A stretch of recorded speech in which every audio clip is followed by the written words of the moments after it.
Welcome to Critical Role Demystified. I'm Mike Christensen, and this is the series where I break down the lessons we can learn as GMs and as players from episodes of Critical Role. Today we're tackling episode 53, At Dawn We Plan. As a note, I do want to take this series weekly instead of having it come out every other week, and that'll happen as soon as we hit 1,000 paid subscribers across both my YouTube memberships and my Patreon. Patreon added free memberships, which really screws with my numbers, but at the time of filming, we were at 550 paid Patreon members and 12 YouTube members, bringing us to 562 members. That seems like we need a lot more members, but honestly, if like 5% of the people who watch my videos on average were to sign up for just $1 a month, we'd unlock that goal overnight. So if you'd like me to take this series weekly, consider signing up for either Patreon or YouTube. Now, on with the episode. Right at the beginning of the game, Liam gives Laura an early birthday present. A broom, just like the one she got in the game. This is a wonderful gift, especially because the broom has become such an iconic part of Vex's kit. Anyway, they jump into the game, and as a reminder, the party was bringing a little boy back to his home in Western. When they arrive, his mom welcomes him back with a lot of relief. She offers Vox Machina some of the few coins she's been hiding from the Goliaths and the dragon, but the party waves her offer away. They don't need her money as a reward.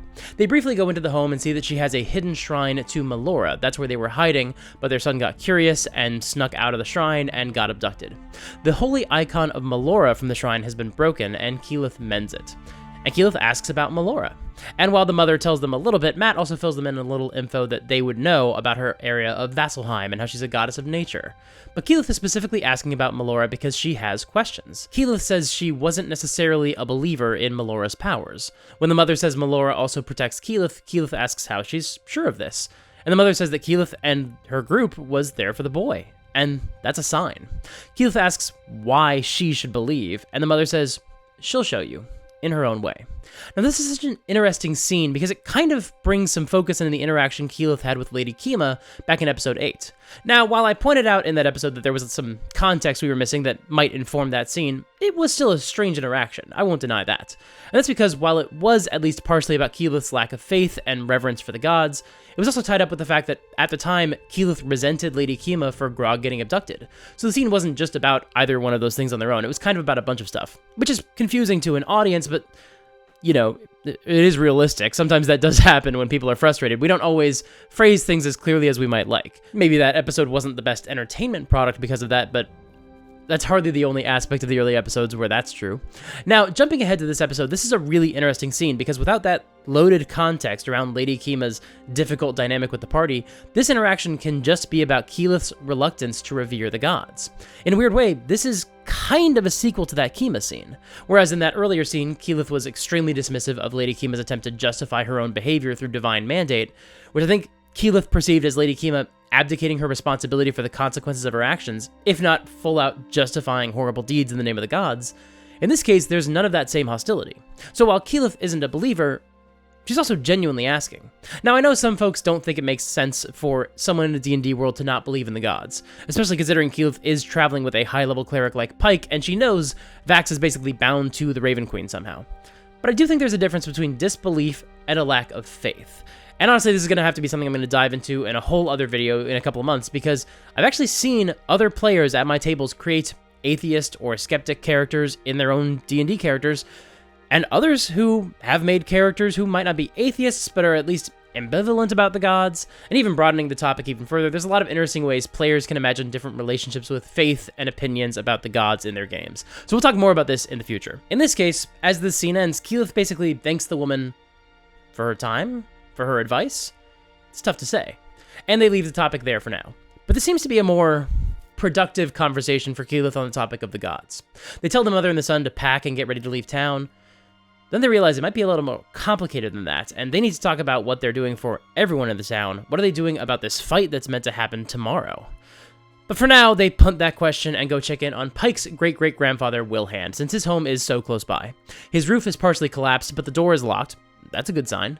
And just as Vax is about to pick the lock, Matt reminds Ashley, Pike would have a key. The door is barricaded from the inside, another good sign. I also like the detail that the glass window is not barricaded. Maybe Wilhand is not the most thoughtful and clever individual in the world. They find Wilhand hiding under the floorboards, and he's so happy to see Pike and Grog. And then the fear sets in, and Wilhand says, they came back for me. Because if you'll recall, the herd was going to kill Wilhand and Grog stood up for him. That's what caused him to be banished from the herd in the first place. So when the herd came to Western, Wilhand thought they were there for him. And that breaks my heart, that he's been living in fear for like a week. And his eyes go from like really warm to suddenly very, very cold. And he goes, "They came back for me. They came back for me. I know. I saw them in the street. I know, it's all right. Come in. It's all right, Wilhand. It's all They been didn't find me, taken though. on. They didn't find me. You hid. They hid didn't very find me well. at all. There was no way they could find me. I know where the secret places I are." see where Pike gets her smarts from. Yeah. Did they want something in particular with you? Why did they want you? Well, they went after me years ago. They nearly had me. I've heard the story. But Yes. I escaped. No, I managed I've to heard. flee and took one of their own with me. I know. Nursed this one back to health, we did. Thank goodness. And I think that made them angry. So they came to Westruun, trying to get revenge on old Wilhand. But no! Too keen for that. These eyes have seen the world. You think that Goliath's... Well, of course they did. Of course they Yep, did. that's the only reason Yes, they came no, here. that's... Who hasn't heard the legend of Wilhand? Well, if they're all dead, let's have a meal. Well, no, little misunderstanding. They're not all dead. Oh. We unseated Kevdak. Okay. He's dead. And so were the horrible bastard who was pouring poison in his ear. But listen, I gave power up to the herd, to Zanror, his son. Okay. So it's in slightly better hands. Little problem. Right. They want to stay and fight the dragon that's Okay. going to come back. So we need everyone in here to leave. Perfect. Perfect. Yes. Perfect. In what way? Leaving or fighting the dragon? Dragon? What? Sorry. Yes. Did you know about the... You were aware, right? The... Shut! Okay. Yes. Yes. Yes, that one. He starts walking back towards the hole. So I guess here's a lesson.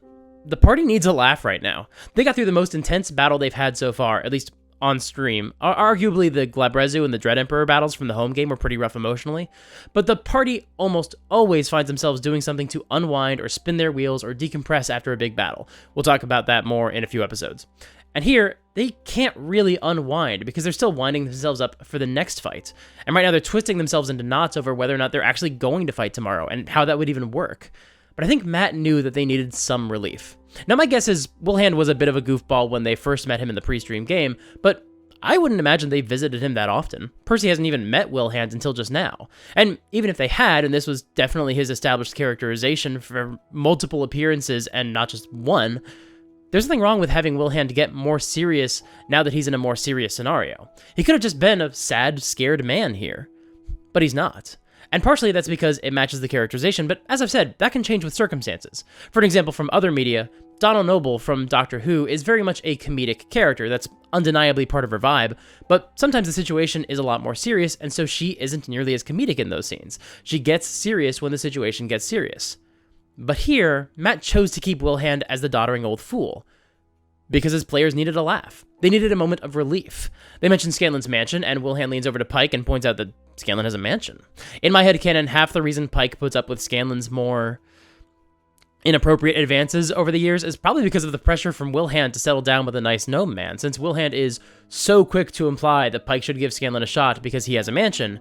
He even says, "You're of marrying age, Pike," so we know where he's landed on this subject. It's maybe not the most accurate explanation for why the party doesn't view Scanlan's advances towards Pike as being an issue, but it's my personal headcanon. Should we one way make to the go. mansion, get Wilhand a room, and then go to our last destination of this night before we turn in? Yeah, we can do that. Yeah, Grog, how long do you reckon we have before your cousin wants to either talk or get busy? I don't know. What- Oh, are we supposed to meet up with them later What? tonight? Tonight? No, he said at dawn. At We, dawn. At dawn. wait, at dawn We we ride. fight or at dawn we plan? I don't think I've ever heard anyone say at dawn we plan. So I'm gonna assume No, I think I would remember that. At dawn we rise and make a plan! At dawn we At dawn. quorum. So Scanlan creates the mansion door and brings Wilhand inside. Here, come with me. Okay. I take him upstairs, take show him him to his the room, room. and before I bid him adieu, I say, later tonight we can discuss more, but I would like to ask for your granddaughter's hand in marriage. But I'll need your permission first. I need you to roll a hell. Oh no! A persuasion check on this one. Scanlan rolls a 20 total, which is low for a level 13 bard, so he doesn't get a no, just a we'll see. Also, Pike goes into her old bedroom and takes something out from under the bed and hides it on her person. More on that another day. So they walk to Master Qual's house to steal whatever he asked them to steal, though they're willing to just keep it for themselves if they think it'll be useful in the fight. But they need to talk about their plan. And this isn't a joke. This is genuinely a scene I've been going back to and watching a lot lately, because I love watching the cast debate what they want to do and the pros and cons of it. I know, I'm a freak, but I love these kinds of scenes. If you're weird like me, the time codes are on the screen, so you can enjoy their interaction as they debate this subject. But I want to show you one clip from the beginning of this discussion, because it sums up the big dramatic question they're grappling with. But no, we have to convince them not to do this tomorrow. Really? Well, honestly, isn't the dragon going to come pick up its loot in the next couple days? It's happening tomorrow? I think that perhaps if it's possible to convince them to at least wait one more cycle to heal and prepare for the battle. I don't know if we'll be alive in the morning. I don't know if it's occurred to any of you, but I don't particularly feel safe. I'm glad we got out of there. I'm glad we have a mansion to hide in. I'm glad we have a mansion. I'm glad we have a vestige because of it. But look, I got abandoned once. You think anything's changed since then? They're not good people. No. They killed a lot of innocents. I love that delivery from Travis. Just, hey, by the way, we are not good with the herd right now. In moments like this, I remember an interview with comics writer Brian Michael Bendis, when he added Ares, the god of war, to the lineup of the Avengers. And most of the time, he was like Grog in battle. He was bloodthirsty and reveled in the joy of battle. But then there was a moment where some villain did something weird, and Ares was the only team member shouting, "Hey, everyone, don't listen to that. That's a trap. Ignore it. Ignore what they're saying. Trust me, we should not fight this thing. We need to leave." And Bendis basically argued in the interview that that's part of being the god of war. You don't just love fighting, you also know at least some decent strategy. Now, I don't mean to imply that Grog is anything like a god of war. Okay, that's not fair. Grog got his beard before Kratos. But there are some times where Grog's ability to read strategy comes through, and I feel like it makes perfect sense because he is from this warrior culture. Speaking of strategy, here's the argument, and here's where everyone stands on it. Percy wants to buy as much time as possible before the dragon fight because he wants to create some sort of mechanism to trap the dragon in place when he comes to collect his hoard. But speaking broadly, he wants time to prepare as much as is possible. Vax doesn't think they're ready for this fight at all, for a bunch of reasons. They can't handle a flying dragon, first of all. Second, if they kill this dragon, then they then have to go and get some other vestiges. They're not ready to go dragon to dragon yet, and he's worried about the other dragons exacting their revenge for Umbrasyl's death on the people they're ruling over. It seems like he really wants to get all the vestiges and then start hunting dragons, and he'll confirm this sentiment later in the episode. Vex's primary goal is to get the people to safety, whatever that looks like. She's not completely against the dragon fight tomorrow, but she'd personally love if they can somehow evacuate the city, though that does seem impossible. Scanlan is fully on the side of fighting the dragon tomorrow. They've got a herd of 40 fantastic fighters who can use chains and hooks to try to keep the dragon on the ground and beat the snot out of it, and he doesn't know if or when they'll ever have an army again. And Grog's main concern is that Xanamur might be smarter than Kevdak, but he could also be holding a grudge against Grog, and he probably wouldn't want to say, "Okay, have fun, call us when you're ready to take on all these dragons one by one." And to be completely honest, I don't think anybody is wrong in this scene. Keyleth and Pike focus mainly on asking relevant, clarifying questions, though Keyleth does point out, no matter what they do, there will be consequences. Also, here's just a montage of some of my favorite moments from this exchange. How are we going to deal with one of the largest dragons we've ever seen in the air? What are 40 Goliaths going to do with something 500 feet above us, spitting bile from above? He has to land to get his Make a treasure. plan. We're gonna have to make that If I had plan time. at some point. If I had time, if I had a few days. Got a day and a half We maximum. could, if we had a little bit of time, or if we're really, really smart, we could theoretically rig the most epic dragon trap ever. We could. Do you think your cousin would hold for a couple more days? We Could can't you see the sense of leave the planning that people longer? in this city under the rule of any more of these monsters. Which is why we Which would get one? them to flee. We have to get people out. Here's my vote, just Go so I off can this have city it and said. live free in the I would wild. rather get everyone that doesn't want to die in this town out to that encampment. If we take this meeting with Zanror, we will no longer be able to walk away. There could be a total chance that they all turn on us right then, in the throne room, in the yard, wherever we are. We could leave now. How do we get everyone out? We've never fought like a full realized dragon, correct? You haven't. You fought them. We've run from them. We've run screaming. Yeah, remember 21 missed. Look, I can't believe I'm saying Yeah, this. but all those guys, they were, I mean, there might they be had some strong that, attacks. Right, but there might be some that can hit him when he's in the air, but not all of them. If I had time, I could build a machine that might be able to trap him on the ground for at least a little while. A machine? Yeah, if you had time. If I had time. Why are we being in such a rush about this? Because we know where the dragon is. We have an army. We have an opportunity. This is it. We're never going to have an army. I disagree with that. I think we'll absolutely have opportunities to have an army.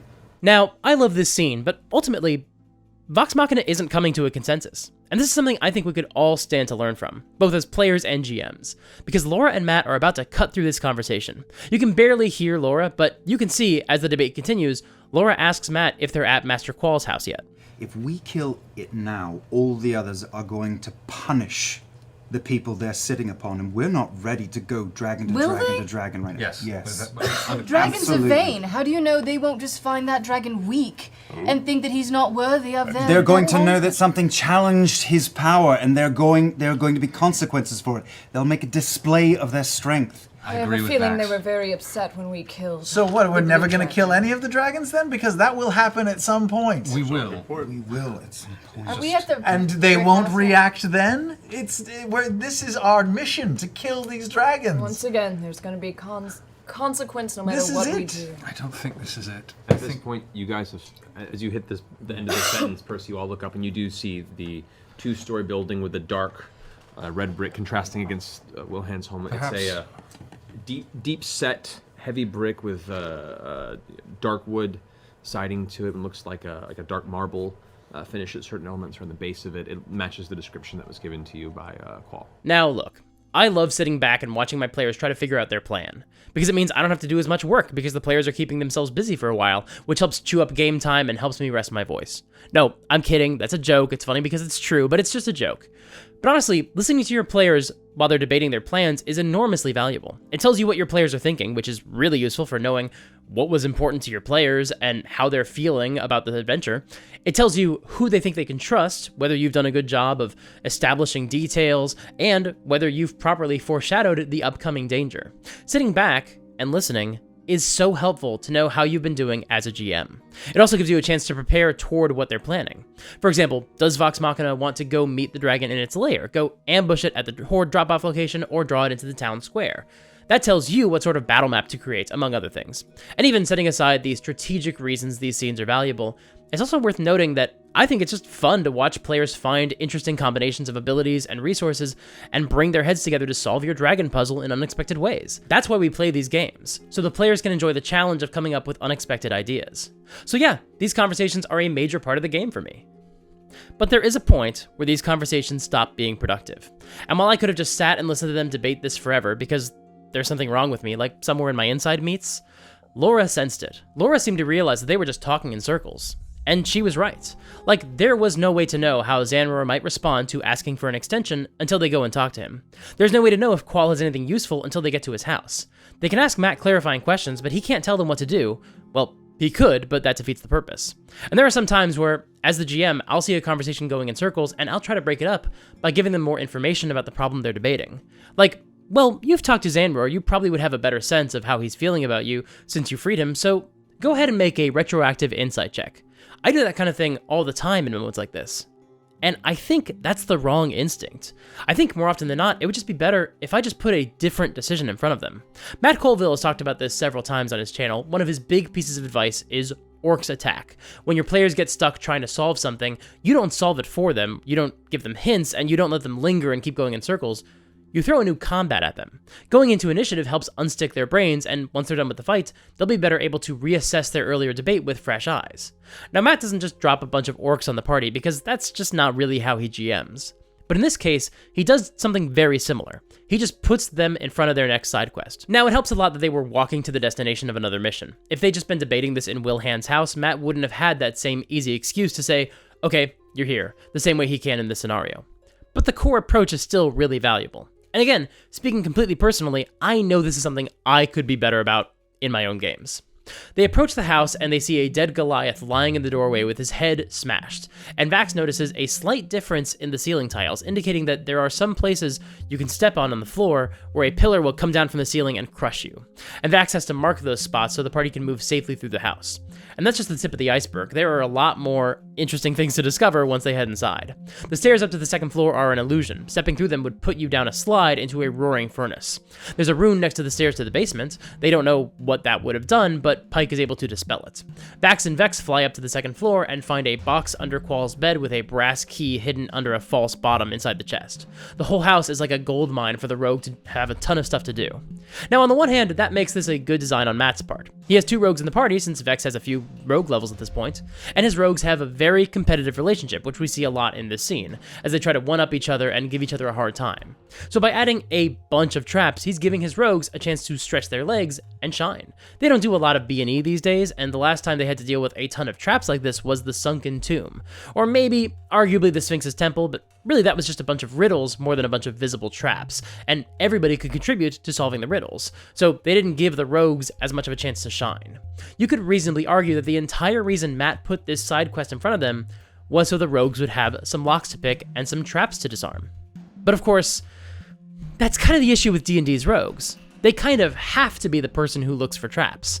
Unlike the riddles that everybody could equally participate in when they were trying to reach the Sphinx, rogues are expected to solve traps. Sure, once they identify the rune, Pike can dispel it, but in a larger sense, everybody else is just sitting and waiting for the rogues to solve Matt's house puzzle. Grog is actually just sitting outside across the street, taking a short rest and attuning to his new magic items. At one point, Percy and Keyleth decide to wander around the bottom floor to see what they can see, and Scanlan says, "No, I'm not doing that. I don't want to get killed by a trap." But Taliesin and Marisha just want to contribute.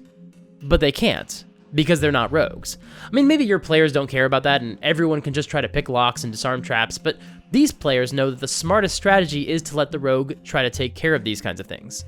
But it doesn't really seem like they like that very much. Now, this is not Matt's fault. He's doing the right thing here. He's giving the players a chance to do their cool stuff. In theory, this is not that different from putting a fighting pit in a new city. Sure, anybody could sign up for the fighting pit, but really it's there for Grog. And if Grog signs up to fight, then all the other players know they're signing up to just sit and watch him roll dice against Matt for a while. And at some tables, that is not going to be fun. But it works fine at other tables. If Grog signs up for a pit fight, these players are more than fine with just watching Grog fight.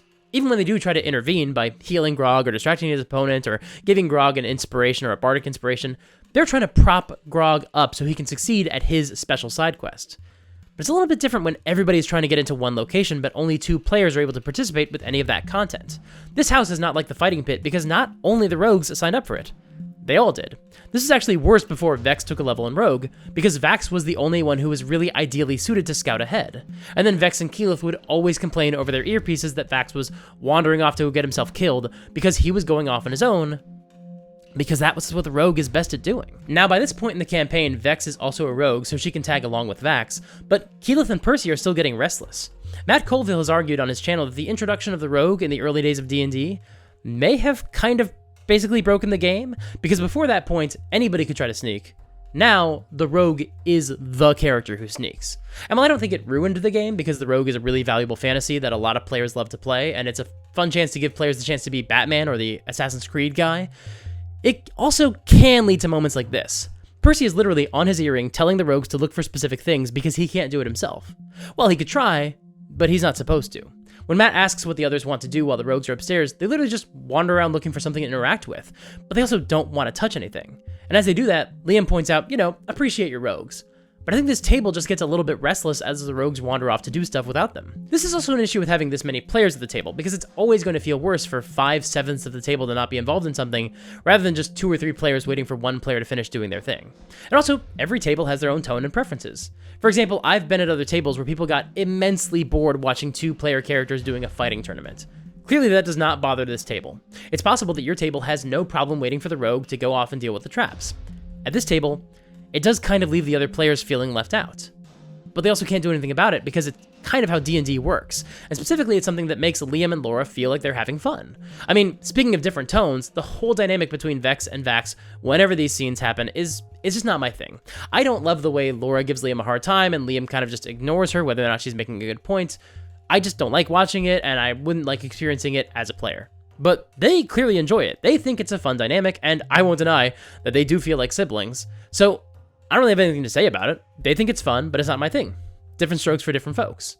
But while I applaud Matt for giving his players a mission that really needed to be solved by the rogue so they would be able to do their cool thing, especially when, they might not get the chance to do so again for a good long while, it's also kind of a necessary evil. However, I will say, I think this is something that is handled a lot better in Campaign 2, when their rogue has a completely different dynamic with the other player characters. But we'll talk about that in, a year or 2. However, Matt also uses the arcane traps to help deal with some of this issue. Down the stairs to the basement, there's an iron door with an enchanted lock. Pike tries to dispel it, but she rolls too low, so Scanlan summons an unseen servant to turn the key, and the door heats up. It probably would have burned any living person who turned the key. So again, the rogues can't really solve all these problems on their own, so the other party members have to get involved. And that is a good approach to help deal with this issue in your games. They enter Qual's arcane workshop and find a bunch of alchemical materials. And also, they find a stone golem in the corner. There's a glowing blue light inside of his chest, and Matt reminds them that they fought an iron golem once on Qual's orders years ago, back when Dresvina was their middleman. They recovered a glowing blue relic from inside the golem, and now they can see a faint blue glow inside this golem. So this construct is the result of the work they did for Qual. This is the fruits of their labor. It doesn't react to their movement, or when Vax reaches up and draws a handlebar mustache on its featureless face. It's totally dormant. They use the hunk of Qual and find the iron circlet Qual sent them here to find. Keyleth puts it on and takes a short rest to attune to it. Meanwhile, Grog attunes to the blood axe and, most notably, the Titanstone knuckles. So you sit down, your hands still into the gauntlets, and just take a moment to find the connection. You feel this rush of adrenaline hit your body as your hands seem to go numb for a moment, and in a flash, your eyes see the chaos of the elements, of the creation of the planet slamming into it, flames and earth, this instant vision of the very force of creation, a time before civilization, and you feel that fiery wrath all of a sudden burn through your fingertips. The vision ends and you look down, and as you curl your fingers, strength pulses through your body that you haven't understood in a while. As you're kind of coming over that moment, the blood axe solidifies in your grip, and you can see where this kind of rush could definitely send Kevdax had to get a little big. Oh, god damn it. I've been thinking about how we can make attunement feel more substantial in our games. The D&D movie made attunement a challenge, and I don't think we need to go quite that far, but I do like that they highlighted the significance of attuning to a powerful item. And here, Matt does a really nice job of narrating the power and the incredible nature of the Titanstone knuckles. This is not something he's going to do with all of the vestiges. In fact, I truly can't think of any other vestige that gets this level of detail when the player character attunes to them. But I think it's awesome. Maybe just this one gets the treatment because it had such a personal significance to Grog, or maybe Matt was just particularly inspired in this moment. In the cartoon, the Deathwalker's Ward is the one vestige that gets a special attunement scene. It's actually closer to the D&D movie, where Vax has to learn a lesson as he attunes to it in the Sunken Tomb. And I think this would be such a fun thing to capitalize on more as players attune to their vestiges, or really any significantly powerful magic item. Also of note, Liam hears this description and feels like it proves his point. They should go get the vestiges and then kill the dragons. Speaking of attunement, Keyleth attunes to the circlet, and there's no big description, but Matt describes how she feels a cold spot inside of her skull. And it's on the side of her skull that is nearest to the golem, so she always knows where it is. Because now, she can command the golem. They name him Fastbender, and they've got their very own stone golem now. Keyleth has a pet giant robot. I don't know what to I have a new make of friend. this. A what? A what? It's Seriously? a thing I've been working on, but apparently someone else has done it first, so never mind. It's a thing you've been working Never mind! I'm not working on it anymore. You can do a pocket fisherman. It's passe and stupid. I don't want to hear about it. Tell him. I love that because Taliesin said robot when he wouldn't know the word in a fantasy world, he retcons it and declares that Percy was thinking about trying to create a robot, but now that he's seen that someone else has already created one, he's lost interest entirely. That's such an amazing way to highlight a few of Percy's flaws, namely his vanity. Vex can't put Fassbender into the locket, probably because Matt feels like it would be ridiculously overpowered, but he narratively explains it as Fassbender not being a living creature. So since the locket is connected with the Raven Queen, a goddess of life and death magic, the locket won't take Fassbender, which definitely makes sense. They make him invisible so they can get him through the city without drawing attention. He destroys the basement stairs on the way up, but thankfully he can walk up the stone support beneath the stairs. Thanks to his size, he's basically completely destroying Qual's house as he leaves. It steps forward into the center of the room on one of the plates that you had marked. Oh, fuck. The thing goes clink, and stops in the middle of the air before a couple smoke sparks go. This thing is awesome. Another one. I feel like Qual didn't really think this through. They bring Fassbender back to the mansion, but then Scanlan leaves to go find his daughter, Keyleth, who he last saw heading into the sewers to escape the city. He brings Vax with him in the hopes that Vax can track her. Turns out he brought the wrong twin for that. It seems like Sam genuinely didn't know that Vax never tracks anything, Vex does. In fairness, neither of them have done any tracking really at all recently, considering how the exploration pillar of 5e is severely underdeveloped. They head into the sewers and follow some tracks, and they do see a creature, some sort of tentacled monster in the sewers, but it was already stabbed to death by whoever last crossed paths with it, probably Kaylee and Dranzel. They eventually find a drainage pipe, and it looks like Kaylee and her group have vanished into the fields outside of Westron. And this is where Scanlan thanks Vax for his help, not just for trying to track Kaylee, but for saving Scanlan's life in the Sphinx fight. Vex was unconscious, but Vax chose to go after Scanlan instead. And Scanlan confesses that he knowingly let some innocents die in the Kevdak fight because he was trying to spare Vax, because he feels like he owes Vax. Vax tells him, look, I'll be alright next time, help the civilians first. So this is Scanlan's rationalization. This was his internal logic for why he fireballed a few innocent folks during the Kevdak fight. Because Vax saved him, so he saved Vax. Now you might have your own arguments about whether or not this disqualifies Scanlan from still being neutral good, but whether or not you agree with it, Scanlan certainly had a rationale for why he did what he did. He was trying to hurt the Goliath and protect his friends. That was his priority. Likewise, you might feel like the fact that he could claim to be neutral good while killing people at all says maybe a sign that alignment is a bad system, and fair enough, you might not use it in your games, and that's cool. But if you do use alignment, then I think it's perfectly reasonable for a player to make an argument for why they are a certain alignment, and for that to be an acceptable answer. And if you really feel like they don't match their alignment, talk it through with them. Don't just assign them a new one without telling them why or making them understand where you're coming from, but we've already talked about that before. Meanwhile, Keyleth runs Fassbender through some drills in the mansion basement to see what he's capable of. Credit to Marisha, she puts in the work to figure out in fiction how Fassbender's mechanical stats work. How fast can he run? How strong is he? Does it take an action to command him? How do you heal him? Can he do magic? Turns out he can do magic. He can cast the slow spell. He cannot fly.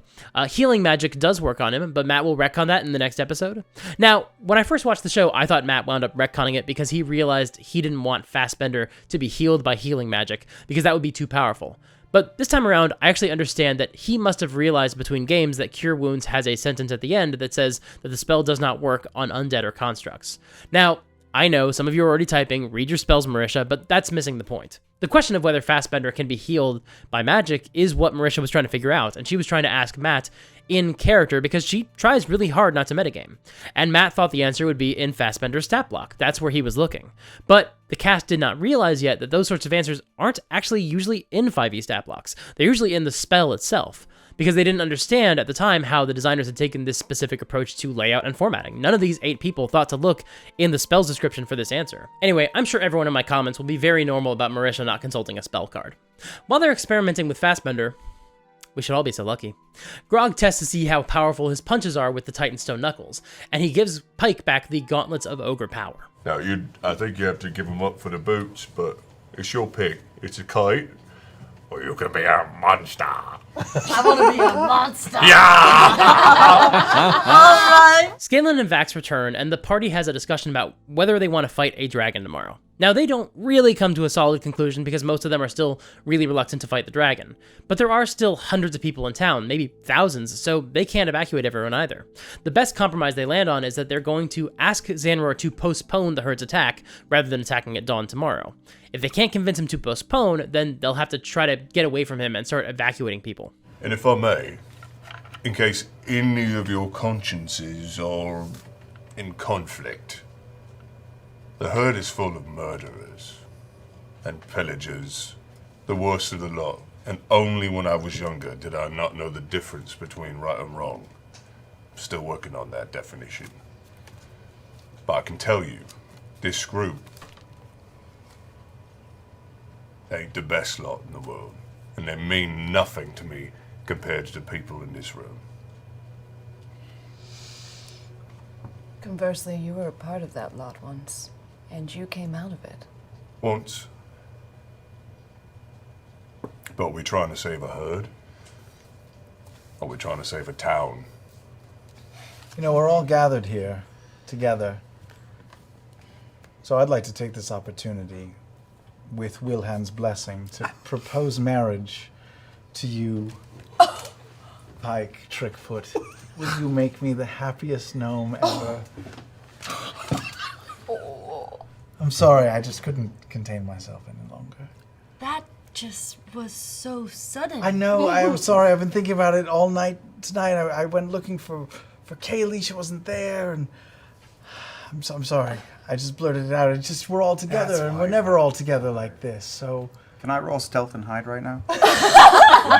Can I roll stealth? You can try to if you want to. 28, I'm gone. Scanlan, at least this could wait until after. I know, but we may die. We may die later tonight. Only if we follow your example. That was until the after most impressive segue I've ever encountered. I was trying really hard here. Segue, if I've ever. I don't know if that was a On segue. 2 wheels. You know what? Don't answer now. Don't answer now. I know that you want to say yes, but please don't answer yet. Just think about it, and we'll talk about it some other time. I will definitely have to think about it. Let me think on it, Scanlan. Wow. Let me think on it. All right. I think that went well. Do you mean like I permanent? think I was just really Yeah, no. I'm sorry. I didn't do that the way I had planned it in my head. I'm sorry. Okay. It's just I was overcome with just a lot of stress. You know, we're fighting dragons and bonding with Goliaths here, and you're in my house, and it's a very, very stressful night for me. I'm That sorry. was the weirdest coping mechanism I've ever heard of. Yeah. I'm sorry. It's okay. Doesn't It's feel okay. that weird, really. Maybe you just feel that way because we could all die. So For sure. you just feel like you maybe just. You know what? don't We'll know. table it. We'll table it. We'll table it. We'll table it. Okay. So yeah, that's a pretty big moment. Obviously, Sam is very much playing into Scanlan's personality flaws here. I'm sure Sam knows that this was not going to be well received. Like, Scanlan wasn't going to get a yes. And looking back on it, this feels like a sign that Scanlan is kind of spiraling. He knows what he wants, but he doesn't know how to get it. But what exactly does he want? Well, he wants a family. He wants a relationship with Keyleth, and so it seems like he's trying to skip a bunch of steps in order to create the ideal nuclear gnome family, thus the impulsive proposal. So they break for the night. And we get two scenes that I want to highlight. Now, the first is that Vax speaks to the Raven Queen. She doesn't appear before him, but he just speaks into the air. He feels like Vex stealing that broom was fate, because if she hadn't done that, then none of them would be standing here today. So he's going to be the Raven Queen's loyal servant, and he'll get to Vasselheim as soon as he can. After he finishes his prayer, he finds a single black feather on his pillow. Now, I can't help but think this was partially a message to the fans to say, hey, leave Laura alone about stealing the broom. It saved our lives. Let's move on. I think that's what the broom gift did as well at the beginning of the episode. And while it doesn't seem like Laura loved hearing that Vax was still lingering on the broom theft 7 episodes later, I do think Liam's heart was in the right place. And even if he wasn't thinking about the deluge of nasty comments she was getting, which I think is unlikely, it was probably on his mind, but even if this really was just Liam thinking about Vax's spiritual journey, I still think there's something valuable in pointing out that however she got the broom, it just saved all their lives. But then we get the next downtime scene between Pike and Scanlan. Sorry, I'm gonna have to play this clip for a little bit longer because a summary of this scene just cannot do it justice. So I have to tell you something. You don't have to answer now. It's not an answer no, for it's that. fine. I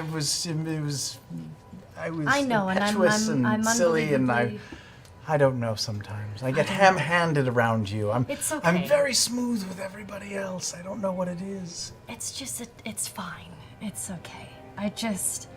I have to confess something to you. When you gave me that letter, Yes. and you told me not to read it until you die, Yes. I read it immediately after you left. Oh. Because curiosity gets the best of me you sometimes, and I can't. You're like a not- priest or something. You I can't know, lie. but what does that even mean? I don't know. I go back There and was forth. personal stuff in there. I know, but what I know, it was very personal, and I just wanted to tell you that everything that you said in that letter, I promise to you You do. that I give you my word that everything that you said in that letter, I promise to you I will do. Really? If you die. Which I am hoping that you never do. Well, we've almost died a few times very recently. I know, and we've had so many close calls, and I just feel like I just needed to tell you so you've had some comfort in your person, in your body, that you knew that if... No, you sound like me. You're stammering and babbling like I was. know, you do make me a little nervous, and I'm not really sure why, You and I should need to just reconcile marry these then. feelings. Well, I don't know. I don't know either. It's a very strange relationship. I'm so confused. Maybe we should just sleep together and see what happens. Okay, fine. Wait, no. I'm just kidding. I'm just kidding. It was just a joke. You joke about that stuff with me. I know. I'm being careless. I think that drink that Wilhand gave me is settling, and it's moving about. Making me say things. I don't even know what's going I'm on just right kidding. now. I don't actually think we should sleep together. I just need to tell you that I Thank you for clarifying. Okay. Anyway, Scanlan, love you. Not how I thought tonight was going to go. Listen, everything I said in that letter I meant. And regardless of whether or not you totally betrayed me by reading it, I'm so sorry. I'm glad that you at least understood the sentiment, I hope, and I did.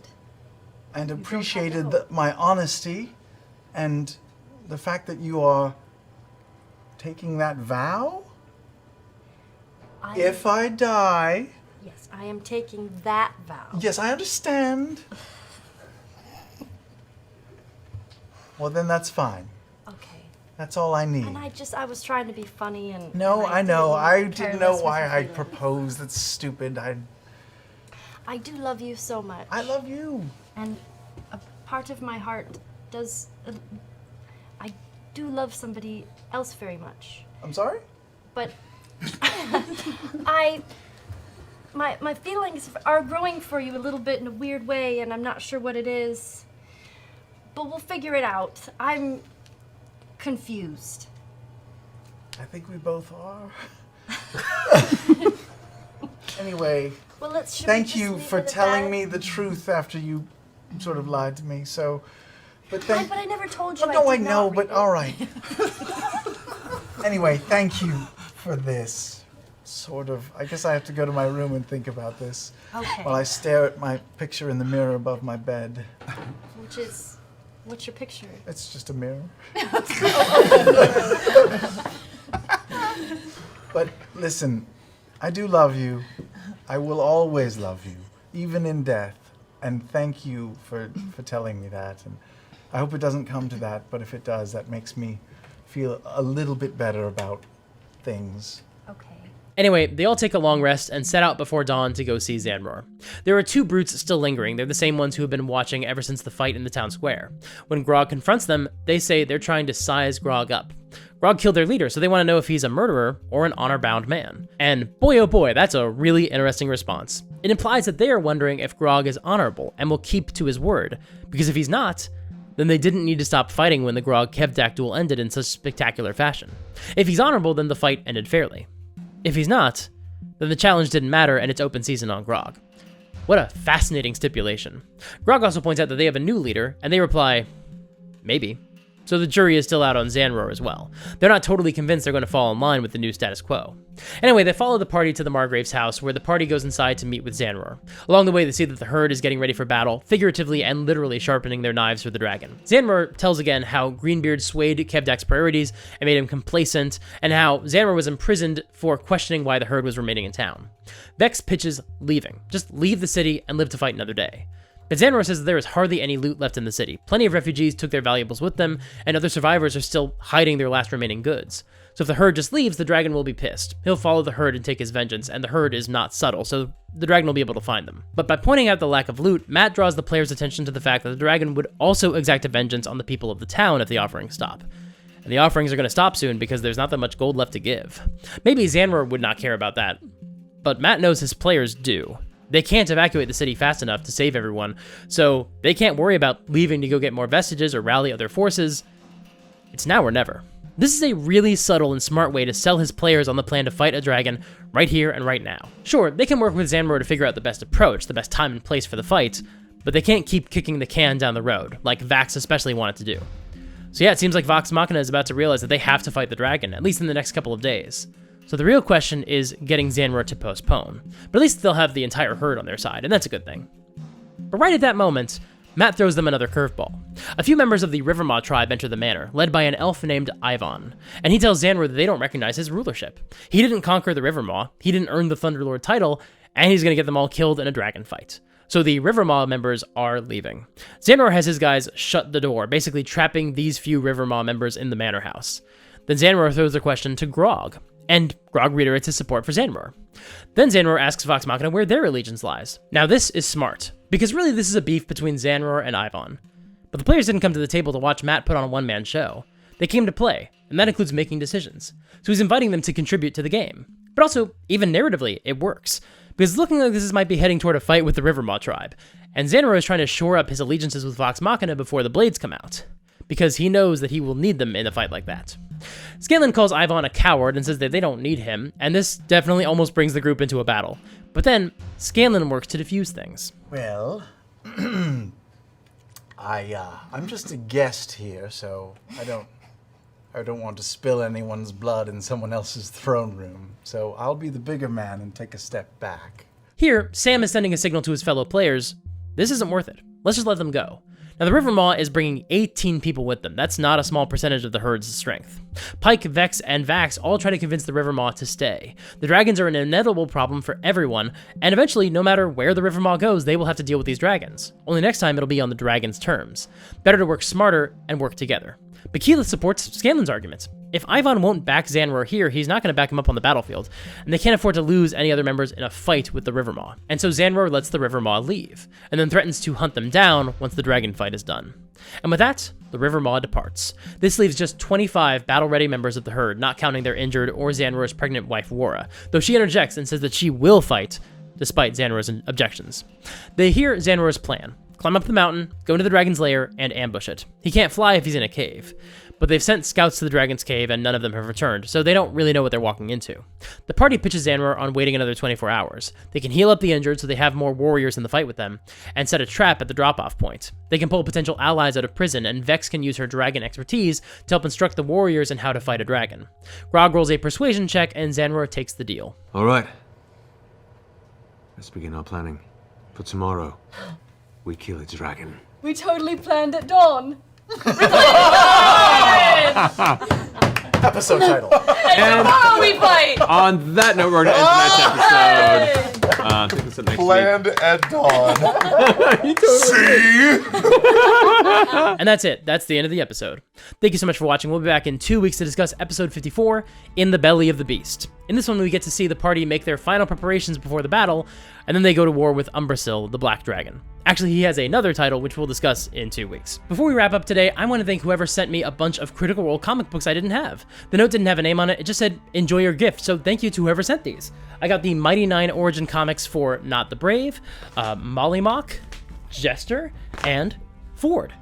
I actually think that means I've got every Critical Role comic book, all of them sent by audience members. Thank you so much. I am actively working on how I'm going to make videos discussing these comics. I have some really cool ideas I'm toying with. And I really want to thank everyone who's gotten me a gift off of any of my wish lists. It is so kind of you and so far above and beyond. I also really want to thank the folks who have sent me items off of our baby wish list. Ottakar Unicorn sent me some burp cloths, which are in the other room, and the book Grumpy Monkey, which was their child's favorite book. Thank you so much, Artikar. And someone else from this community also bought us our crib. My wife says it's someone from the YouTube community, but they wish to remain anonymous, so she won't tell me who it was.